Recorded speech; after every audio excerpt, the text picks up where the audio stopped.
Sizga kim huquq berdi?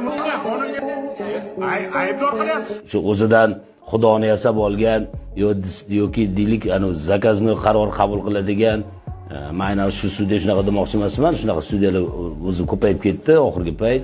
Mana hozir bu yerda advokatning endi ustidan bir dunyo narsalarni yozib savodsizlikda aybladi. Sudyaga nisbatan qanaqadir boshqasi bormidi? U endi o'zini fikrini aytdi. Bilimsiz, tajribasiz. Javob berasiz. Javob beraman. Любой joyga javob beraman. Agar lekin shu gapirayotgan advokatni ham birpasda o'zi bosim qo'yadi advokatga. Javob berasan, javob berasan, javob berasan. Sen qachon javob berasan? Sud tugab bo'lgan bo'lsa, sen hukmingni va qaroringni chiqarib bo'lgan bo'lsang, qanaqa qilib senga bosim qilish mumkin? Bironta odam sudyani yoniga olgan emas.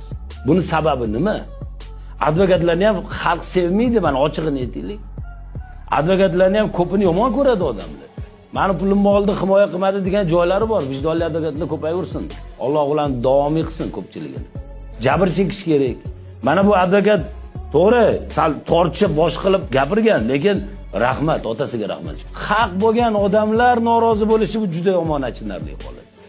Mana bunga sudyalar oliy kengashi, yo deylik o'sha oliy sud raisi e'tibor qaratish kerak yetarli darajada. Ertaga bu hukmim meni taftish instansiyasida yuqori turuvchimda bekor bo'lsa, meni jazolaydi degan bir qat'iy jazo yo'qligi uchun mana shunaqangi ahvol bo'ladi sud yo'nalishida. Sudyalar bilan biz uzoqqa bora olmaymiz. Bunaqa sudyalardan kechishimiz kerak. Qo'lingiz sal yiringlasa, boshqasi uni achitib doktor tuzatadi. Biz ham mana shunaqa darajada biz kurashishimiz kerak bular bilan. Bilib olgan gap shu.